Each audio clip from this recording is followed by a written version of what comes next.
ಆತ್ಮೀಯ ವೀಕ್ಷಕರೇ, ರಾಜ್ಯ ಸರ್ಕಾರಿ ನೌಕರರಿಗೆ 7ನೇ ವೇತನ ಆಯೋಗದಿಂದ ಶುಭ ಸುದ್ದಿ. 7ನೇ ವೇತನ ಆಯೋಗ ಕರ್ನಾಟಕ ಎಲ್ಲ ಸರ್ಕಾರಿ ನೌಕರರಿಗೆ ವೇತನ ಎಷ್ಟು ಪೇ ಫಿಕ್ಸೇಷನ್ ಫಾರ್ಮ್. ಇವತ್ತಿನ ಈ ಒಂದು ವಿಡಿಯೋ ಬಹಳನೇ ಇಂಪಾರ್ಟೆಂಟ್ ಆಗಿರುತ್ತೆ ವೀಕ್ಷಕರೇ. ದಯಮಾಡಿ ವಿಡಿಯೋನ ಕೊನೆವರೆಗೂ ವಾಚ್ ಮಾಡಿ. ಅದರ ಜೊತೆಗೆ ನೀವು ಕೊಡುವ ಒಂದೇ ಒಂದು ಲೈಕ್ ನಮಗೆ ಸಪೋರ್ಟ್ ಆಗಿರುತ್ತೆ. ವಿಡಿಯೋನ ಲೈಕ್ ಮಾಡಿ, ಅದರ ಜೊತೆಗೆ ನಮ್ಮ ಯೂಟ್ಯೂಬ್ ಚಾನಲನ್ನು ಕೂಡ ಸಬ್ಸ್ಕ್ರೈಬ್ ಮಾಡಿಕೊಳ್ಳಿ ವೀಕ್ಷಕರೇ. ಏನಿದೆ ಮಾಹಿತಿ ಅಂತ ಡೀಟೇಲ್ ಆಗಿ ನೋಡ್ತಾ ಬರೋಣ. ಆತ್ಮೀಯ ಕರ್ನಾಟಕ ರಾಜ್ಯ ಸರ್ಕಾರಿ ನೌಕರರೇ, 7th pay fixation format Karnataka ರಾಜ್ಯ ಸರ್ಕಾರದ ಎಲ್ಲ ಉದ್ಯೋಗಿಗಳಿಗೆ 7ನೇ ವೇತನ ಆಯೋಗದಿಂದ ಶುಭ ಸುದ್ದಿ. ರಾಜ್ಯ ಸರ್ಕಾರದ ಅಡಿಯಲ್ಲಿ ಬರುವ ಎಲ್ಲ ದರ್ಜೆಯ ನೌಕರರ ಅನುಕೂಲಕ್ಕಾಗಿ ರಾಜ್ಯ ಸರ್ಕಾರವು 7ನೇ ವೇತನ ಆಯೋಗದ ಕುರಿತು ಮಹತ್ವದ ಮಾಹಿತಿಯನ್ನು ನೀಡಿದೆ.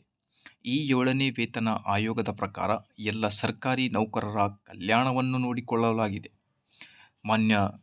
ಮಾನ್ಯ ಮುಖ್ಯಮಂತ್ರಿ ಸಿದ್ದರಾಮಯ್ಯನವರ ಆಡಳಿತದಲ್ಲಿರುವ ಸರ್ಕಾರವು ಕರ್ನಾಟಕ ಸರ್ಕಾರಿ ಕಾಯ್ದೆಯಂತೆ ಸರ್ಕಾರಿ ಹುದ್ದೆಗಳಲ್ಲಿ ಕಾರ್ಯನಿರ್ವಹಿಸುತ್ತಿರುವ ಎಲ್ಲ ನೌಕರರಿಗೆ ಶುಭ ಸುದ್ದಿ ನೀಡಿದೆ. 7ನೇ ವೇತನ ಆಯೋಗ 7th pay fixation format Karnataka ಈ ಹೊಸ ಪ್ರಮಾಣದ ಪ್ರಕಾರ ಸರ್ಕಾರಿ ನೌಕರರು ನಿಮ್ಮ ಎಲ್ಲ ವೇತನ ನಿಗದಿ ಅಧಿಕಾರಿಗಳು DDOಗಳಿಗೆ ಒಂದು ವೇತನ ನಿಗದಿ ಸ್ವರೂಪದ ಪ್ರಕಾರ ಪಾವತಿಸಬೇಕು. ಹೊಸ 7ನೇ ವೇತನ ಆಯೋಗದ ಮಾದರಿ ಏನು? ಸರ್ಕಾರಿ ಆದೇಶ ಸಂಖ್ಯೆ. ಹೊಸ ನಿಯಮದ ಪ್ರಕಾರ ಈ ಸಮಯದ ಒಟ್ಟು ವೇತನವನ್ನು ಆದೇಶದ ಅನುಬಂಧ 2ರಲ್ಲಿ ನೀಡಲಾಗಿದೆ.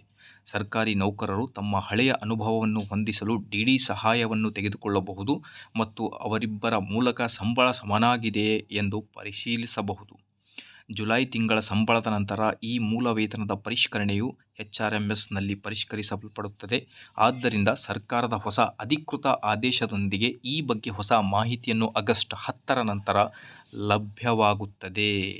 ವೀಕ್ಷಕರೇ, ಇವತ್ತು ಆಗಸ್ಟ್ 5 ಇದೆ. ಆಗಸ್ಟ್ 10ರ ನಂತರ ನೀವು ನೋಡ್ತಿರ್ಬೋದು, ಅಧಿಕೃತ ಆದೇಶದಿಂದ ಈ ಮಾಹಿತಿಯನ್ನು ನಿಮ್ಮ ಆಗಸ್ಟ್ 10ರ ನಂತರ ಲಭ್ಯವಾಗುತ್ತೆ ಅನ್ನೋದರ ಬಗ್ಗೆ ಮಾಹಿತಿಯನ್ನು ನೀಡ್ತಾ ಇದ್ದಾರೆ. ಇದೇ ಇವತ್ತಿನ ಬ್ರೇಕಿಂಗ್ ಅಪ್ಡೇಟ್. ಇದೇ ಥರ ಎಲ್ಲ ಮಾಹಿತಿಗೋಸ್ಕರ like, share and subscribe. Thank you.